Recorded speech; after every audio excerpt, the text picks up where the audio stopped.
Terima kasih Anda masih bersama dengan kami. Bagi Anda yang baru saja bergabung, kami hadirkan kembali 3 berita utama hari ini. Polisi terpaksa melepaskan tembakan peringatan guna membubarkan komplotan geng motor yang nyaris tawuran di wilayah Tamalate, Kota Makassar. 2 tersangka korupsi dana operasional DPRD Jeneponto masuk penjara, salah satunya mantan sekretaris DPRD Jeneponto. Nikmati kesejukan dan keindahan Danau Matano yang menjadi potensi desa wisata Matano di Kabupaten Luwu Timur.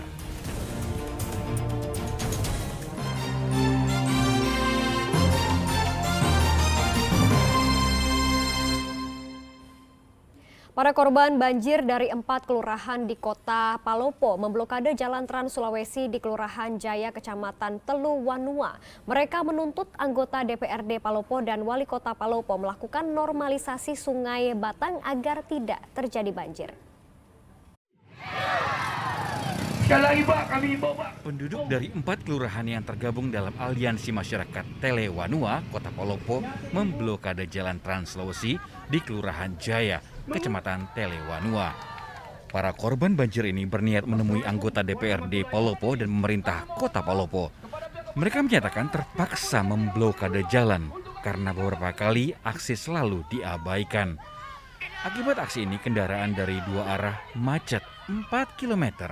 Mereka menuntut anggota DPRD Palopo dan Wali Kota Palopo melakukan normalisasi Sungai Batang agar banjir tidak merendam 4 kelurahan saat hujan deras terjadi.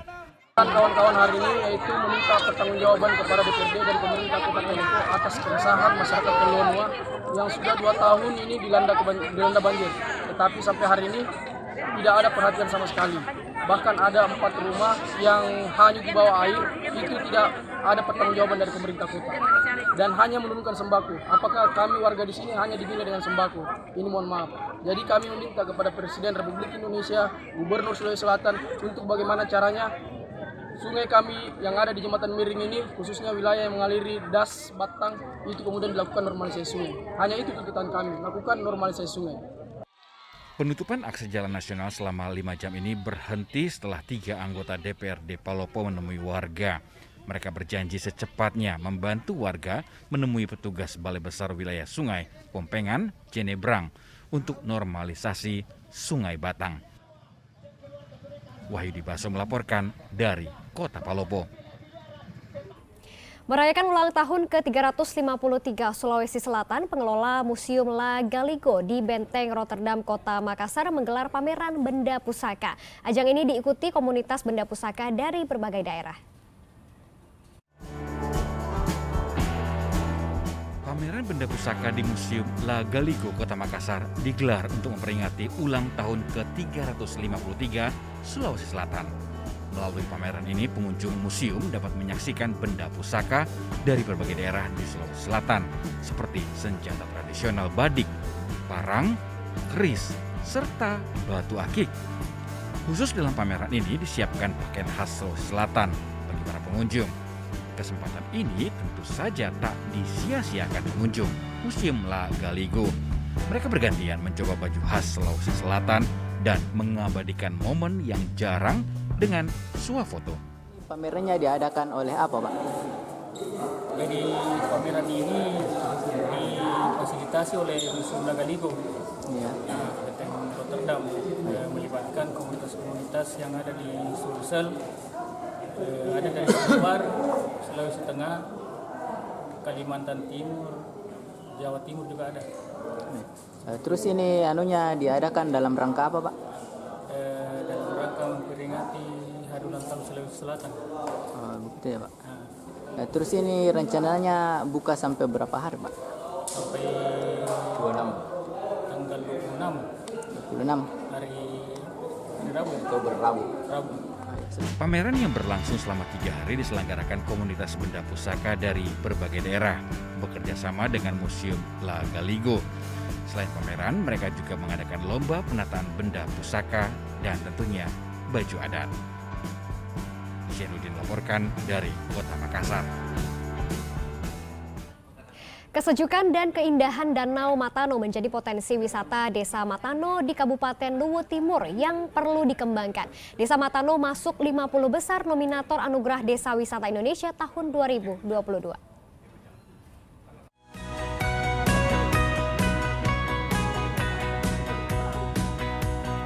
Sejuk dan indah, itulah kesan yang dirasakan saat mengunjungi Danau Matano.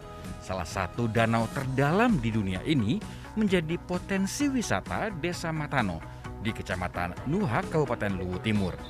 Selain olahraga air, pengunjung juga bisa menikmati peninggalan peradaban masa lalu, kerajinan khas, dan tentunya beragam kuliner yang menggugah selera. Kita juga punya galeri Gamara, ya, tempat menyimpan semua benda-benda peradaban di Matano masa lalu. Jadi kami juga di sini ada seperti kampung nostalgia, dan ini yang paling istimewa, kami punya situs Lala atau Bura-Bura. Ada juga situs Pulau Empat. Situs Pulau Empat itu tempatnya orang meneliti, karena disitulah tempat benda-benda atau busi-busi peninggalan zaman dahulu. Saya kira itu keunggulan kami. Homestay itu kita memakai rumah warga. Jadi pengelolanya ada pengelola wisata, kemudian bekerja sama dengan yang punya rumah, tuan rumah. Jadi homestay kami ini sederhana, tetapi pelayanannya itu pasti akan sangat prima bila kita berkunjung ke tempat kami, Desa Wisata Matano.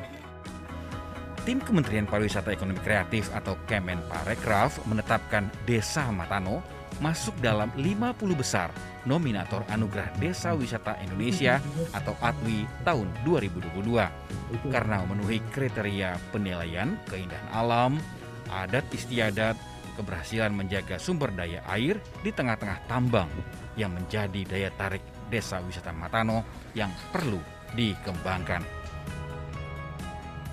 Kelebihannya sebetulnya yang harus diangkat adalah kolaborasinya dan kelembagaan. Ada 2 desa yang saya pernah lihat melakukan manajemen risiko di satu desa, saya lupa di mana, dengan risiko segala macam dikelola dengan baik. Kemudian kelembagaannya juga oke, dan kerjasama, kelembagaan itu kerjasama ya, dan juga adat istiadatnya menjaga sumber-sumber air, kemudian hingga lingkungan terjaga. Jadi di isu pembangunan berkelanjutan, pembangunan wisata berkelanjutan, 3 komponen utamanya seperti 1, memberikan manfaat secara ekonomi, 2, adat sosial budayanya nggak berubah, dan lingkungannya terjaga.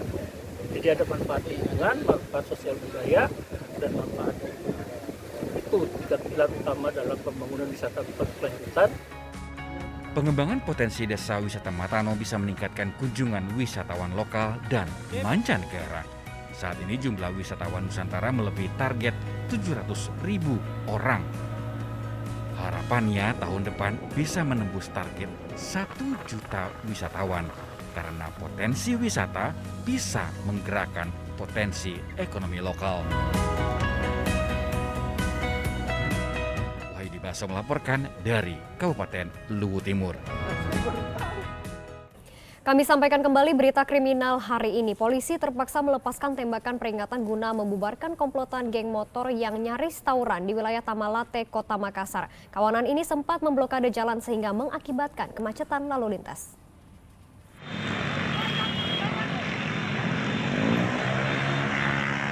Tembakan peringatan berulang kali dilepaskan saat polisi membubarkan puluhan anggota geng motor yang nyaris terlibat tawuran di Jalan Metro Tanjung Bunga, Kecamatan Tamalate, Kota Makassar.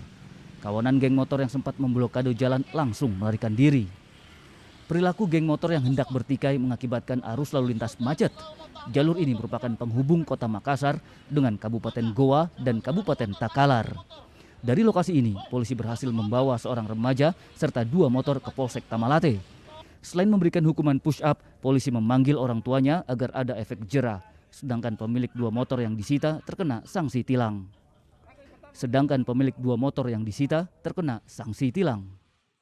Ada sekelompok anak muda yang lagi ngumpul.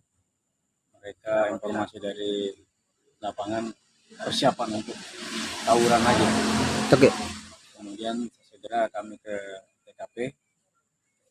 tibanya di dekat TKP, ternyata mereka sudah turun di jalan dan menahan kendaraan yang lewat.